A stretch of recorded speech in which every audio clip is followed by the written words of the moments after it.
everybody. This is the Evolution of Gaming podcast. My name's Andy. And I'm Jason. And the Wii is on the screen, Jason. It is all weed out. Yes. This is my Wii. This sounds still weird saying it. My Wii is still very private. Yes. My Wii actually doesn't exist. I'm a non-Wii individual. Yeah, so as we said, we want to play on original hardware whenever possible. You'll notice I have a bunch of games from the whatever NES era. NES, Super NES era. There's even I probably even have some Genesis games on here from the Virtual Console. We're not going to play those games. Not now. If you feel like, our idea is we want to play on original hardware. That's sort of our stated goal. We want to avoid emulation whenever possible. However, if, some of this stuff, maybe once in a while, if we have trouble finding old carts for whatever reason, like, for instance, Super Mario RPG, really expensive, Jason. Right. We're not spending that much money on this stuff. So let us know if you think once in a while that would be okay, or if there's a specific game you would like us to see us sort of take a look at. We are trying to cover as much as possible, but we do want to try to play on original hardware whenever possible. We're not going to play a Wii game today, though, Jason. We're going to play a GameCube game. Right. Now, the Wii has an actual GameCube built into it. I can play with the GameCube controller. Mm-hmm. I've got a Wavebird here, which is the GameCube wireless controller. I like that little noise. We're going to go ahead and play this. What we're going to play today, Jason, we're sort of going 2 levels deep into the weirdness from what we've done previously. So we're playing both a game from sort of the different console with the same controller, and older games within that console. Mm-hmm. So here's what happened. Nintendo released, I think as a pre-order bonus maybe, for Wind Waker, a collector's edition disc with old Zelda games on it. So you've got the original Legend of Zelda, you've got the Adventure of Link, you've got the Ocarina of Time, one of the best games of all time, and Majora's Mask, another one of the best games of all time. So I thought this is an interesting idea of showing what compilations are like. This was native to the GameCube. They released this as a GameCube disc. Mm-hmm. So I thought it'd be interesting just to kind of roll through this real quick. I imagine at some point we will probably look at these games separately. So we won't spend too much time on any one of them. But I'm going to look at this. Yeah. There's the GameCube controller. That's basically what I'm holding in my hand right now. A lot of random stuff in there. Oh, yeah. The GameCube had sort of weird configuration of buttons there. The big A button, the B button, and then the kidney-shaped buttons X and Y there. I'm going to go with this one, because this is the weirdest Zelda of all time. Zelda 2. And, sure, I've got original GameCube memory cards in there. Again, real GameCube inside of that Wii. Yeah, I was never really into Zelda or even Link that much, especially the original. I think I played Zelda on the Super NES. Yep. More than Link to the Past is a very good game. More than any others. I think I did play that like a summer at my cousin's down in South Carolina. Yep. And that is about my experience. I mean, I'm not like a Zelda hater. Yep. It's just not ever really been my cup of tea. So it actually might be, entertaining for me to perhaps go and, start from the beginning.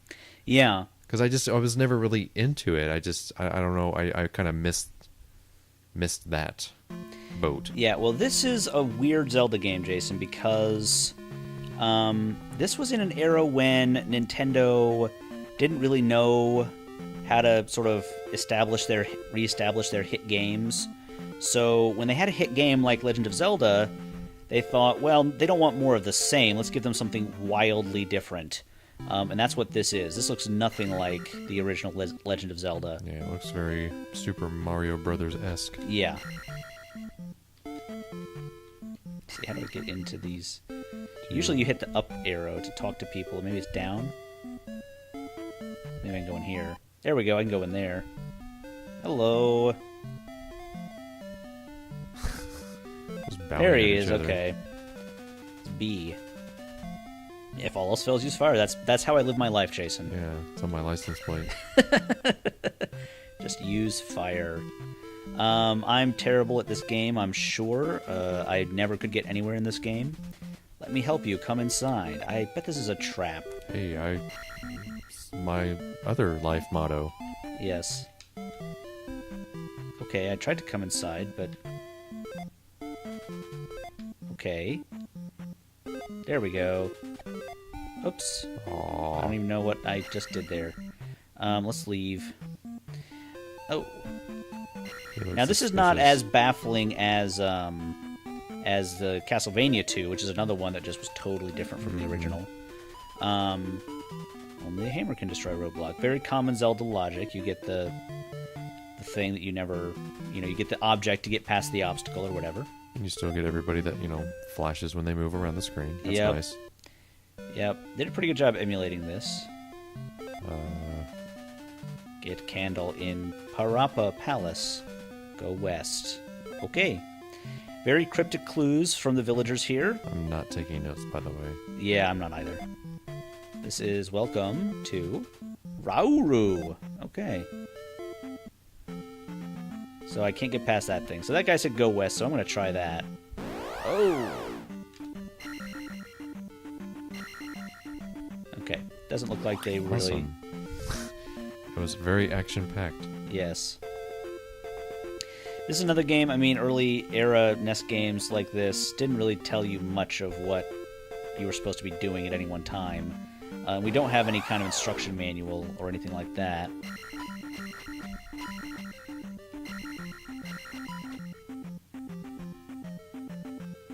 You're just... Yeah. Ooh. avoiding the fireballs? I guess. I'm not doing a good job of that.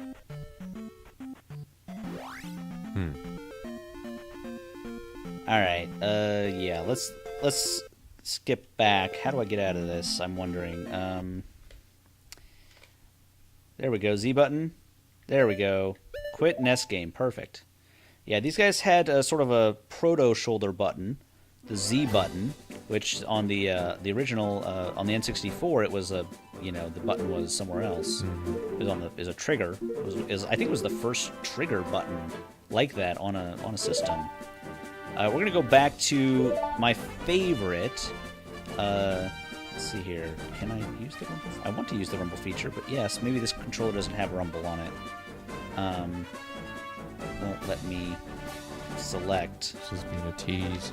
Yeah, apparently it knows that I don't have the rumble feature. I guess we won't. Reading the game disc. Now, this was originally on N64, and I imagine we'll probably spend some time with this if we ever get around to getting an N64. No, okay, let's go ahead and save it. I thought I had a save file for this game on here, but maybe not. Maybe just from Majora's Mask. I don't know. But we'll have to see if we can get past the opening cutscenes here to get into this. Great opening titles for this game. I'll just say I'm Andy, or A. Move things along here. Let's move. Ocarina of Time, great game. Loved playing this.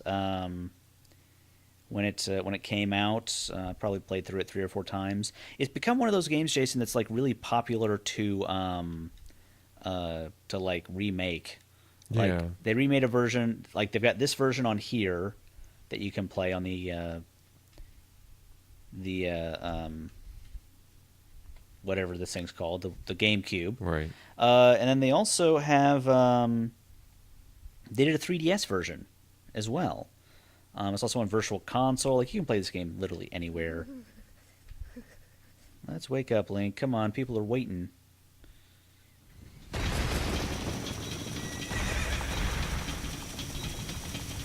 Yeah, and I'm not saying much just because,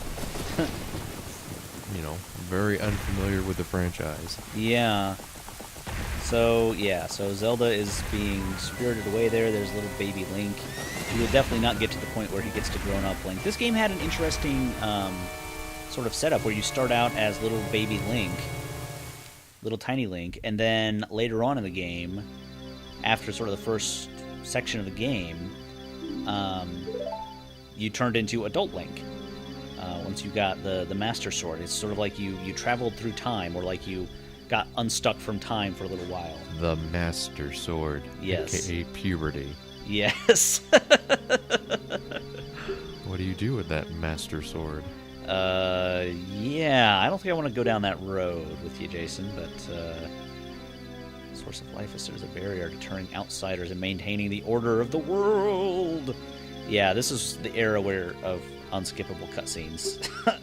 I cannot get past this. I mean, this is just keeping my attention, this glowing thing with wings floating up and down. This is Navi, an interesting advancement in video game technology, where you had a little fairy follow you around and sort of say, "What's up?" I'm trying to skip past as much of this as I can so I can actually show some of the gameplay of this. So yeah, she's hanging out with the Deku Tree, and now her job is to go find Link and tell Link what is going on. Like, there's someone right there. See, I mean, look at this. You just didn't really get this in games back in the day. This was surprising and interesting. I know at least one friend who bought an N64. What is he doing to that rock? He is trying to pick it up. Uh-huh. For a date. Yeah. He's trying to get to puberty. Yes. Yeah, see, just that little touch. That's a very Nintendo thing, where, you know, everything has to have a little personality.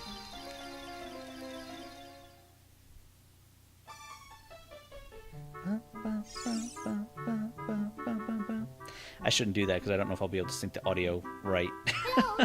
I shouldn't sing along with the music. The Deku Tree wants to talk to me. Let's go talk to the Deku Tree real quick. But yeah, so this is a very strange thing to do for this podcast, Jason. This is the first time we've done even partially removed from the original hardware. This is also sort of doubly removed from the original hardware. So we're playing on a Wii, an N64 game, which not native. As a GameCube. Yes. But I do have the Wavebird here. But yeah, we've still got lots and lots of disc-based games to go through. We don't have to go to emulation anytime soon. There we go. Now I can move around. Now I don't remember what buttons are supposed to be the arrow buttons there, because the N64 controller it's one of the weirdest damn controllers I've ever seen in my life, Jason. I don't know if you remember it, but it had 3 prongs. And I vaguely remember. Yeah, it had 3 prongs, and it was like impossible to try to tell how to hold the thing. I'm gonna have to look up a picture of it because I'm just trying to wrap my head around it. So yeah, you could, if you watch speedruns of Zelda, you see them doing this crap all the time because you move a little bit faster. Oh, hey, this guy won't let me through. I'm just trying to figure out why, when he was sleeping, why everything had to be like an awful, blown out, pixelated... Oh yeah, the 3 prongs, I'm looking at it now, yeah. Yeah. We had to kind of like cup the sort of non-penile middle. Yes. Yeah. Yeah, so it's like you either had to hold it like in the center or on the left, and it was like different games were designed different ways. Yeah. It's weird. I did kind of press that for my memory. Anyways, I was trying to figure out why it couldn't have been in-game texturizing. Yeah.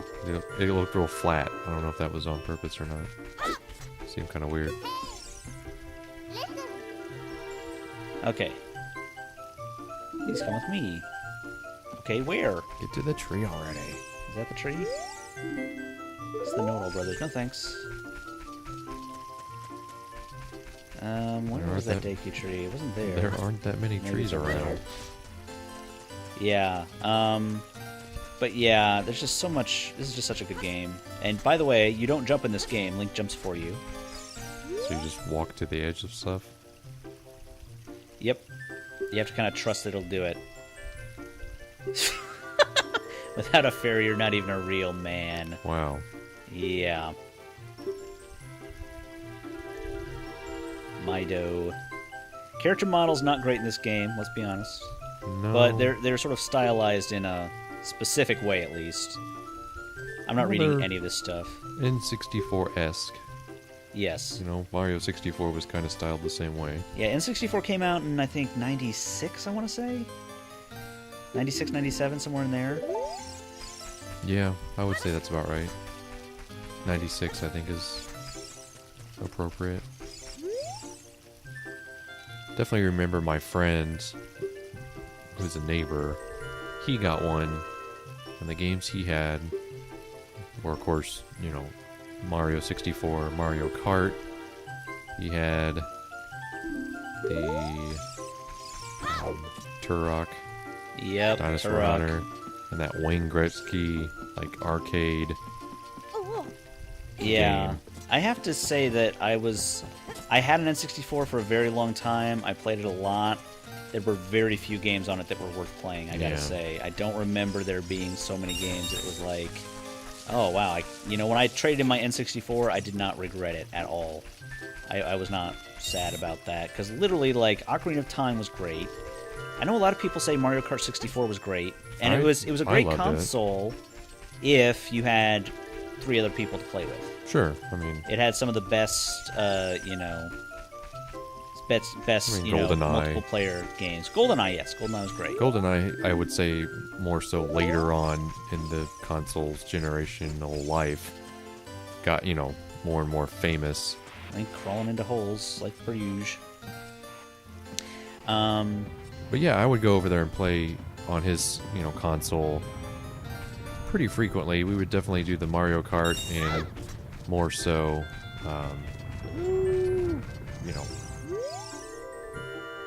Mario 64. Just be, you know, he would get stuck playing something and he would just hand it off to me, and I would, you know, do what I can. And, you know, you and I you watched me play it on your, you know, Yeah. emulation on your Wii one time, and you're just like, I don't know how you're doing any of this stuff. And it's just like, well, sit around, watch somebody else do it long enough, and then when they Yeah. get tired of it, then it's your turn. You're gonna catch on to stuff. So, Yep. So my experience with the N64 was more so, you know, residual of someone else owning it, and Yeah. me just going over there during the summertime and playing it. 'Cause I'm pretty sure he got it the Christmas it came out. Yeah. So pretty much from that point on, we just exclusively played it. Yeah. Alright, so we got the sword. Let's... Yeah, you can cut down all of your instructions. You can do this sort of like circle. Very angst teenager. Yeah. Link. But yeah, so you can sort of do like the hold it down, and then when you have the nicer sword, you can sort of like do a bigger move or whatever. Anyways, let's move out of this one if I can. I don't know if I can move out of this one the same way. Why is he shaking his butt? I don't know. Well, I thought I could just quit this one, but apparently I cannot. So I guess we're sticking with this one, Jason. Hey, whatever. Should have looked closer at the instructions there, because I hit Z earlier. If but yeah, you can pick up rocks. I mean, there's a lot of little things in here. Wait, he's not gonna do what that other guy was doing to the rock. No, I guess not. I thought I could pick these up, but maybe I can't. Yeah. Alright, anyways. So, yeah, I mean, we're not here to sort of play through the games expertly or anything like that. Just want to talk about, like, what it was like to play games on these consoles, because it's a different world, guys. If you started gaming with, you know, the Xbox 360, you missed a lot. I'm not necessarily saying everybody should go back and find an N64 and play this. Like, I don't know if it's important to play on the old hardware or whatever, but that's what we're trying to do. Yeah, we're obviously not saying we're experts either. We're just Yeah. recounting how we played games growing up, and it is nice to sort of revisit the old hardware, get that old nostalgic feeling back. Yep. And then maybe realize how awful some of the things were. I mean, we've had our fair share of downers on this Yes. already, so... Yes, and I think we're going to sort of aim for downers when we can, just because I think it's a little more entertaining when the game is not very good. You know, a game like this is very good, but it takes a while to get to the point where you can actually show the good parts. We don't have time to really mess around with that forever, but yeah, and this collection kind of proves our point that people are excited to play these old games, you know? Well, see, this is what I'm talking about here. It's just that background looks awful. Oh yeah, that background looks completely I terrible. don't know why they couldn't have just, you know, did that like they did the outside world part. Yeah. Kind of weird. Yeah, the texture work is not great, but I mean, that was what the N64 was capable of, really, I think. Well, I mean, you just got done running around a world. I don't know why they couldn't have just developed this like that. Yeah. It's kind of weird. Yeah. It's like that was trying to go for like photorealism, but like this looks way like a million times better. Seems kind of weird. This guy just appear as if from nowhere. Looks like he's trying to take a fierce dump. Huh. Like, why is he backstroking? It's because the game won't allow you to move forward until you've done all this other stuff. So I have to find a shield, basically, is the next thing. I don't remember exactly where to find it. It looked like it was up on that little tower thing behind you. Where at? Looked like it was right... Right there? No, that's a little... Some little white thing flying around, so I thought maybe it was a shield. Somebody's fairy, perhaps.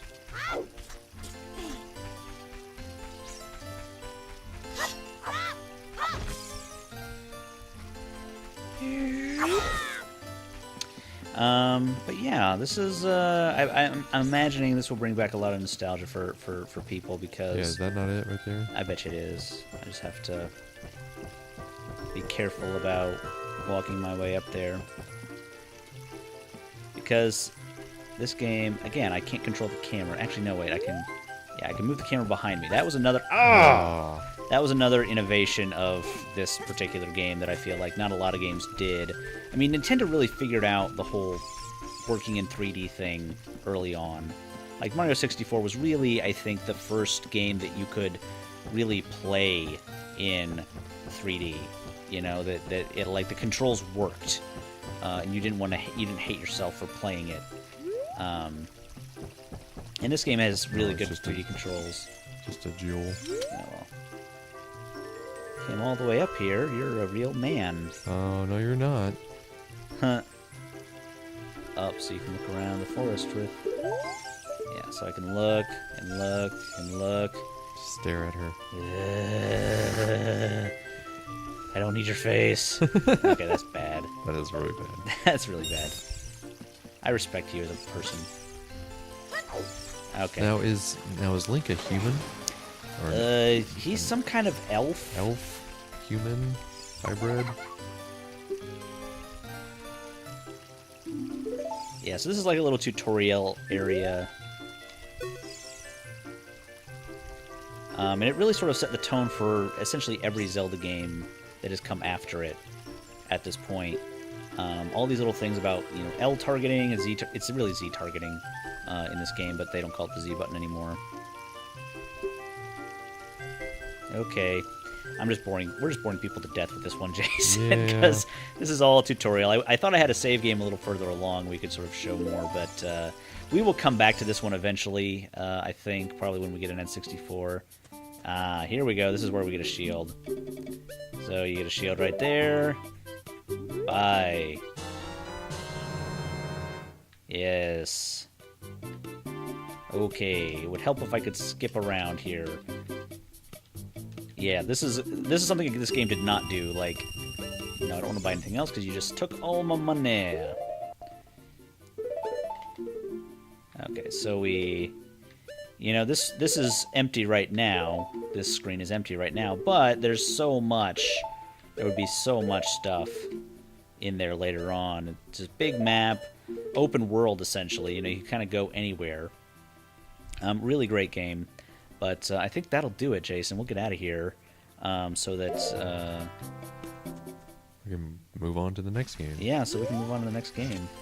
But yeah, look, look at how much motion you have with Link here, where you can just kind of. And this was part of the gameplay too. Like you could, sort of angle yourself. This was. I don't know of a lot. I don't know what other games had this at the time, but angling yourself in a 3D world from projectiles coming at you from different directions. That was kind of a big deal at the time. I feel like. Maybe I'm wrong. I don't know. But anyways, we'll get out of here. Thank you guys very much for watching. I'm Andy. And I'm Jason. And this has been the Evolution of Gaming podcast. We will see you next time.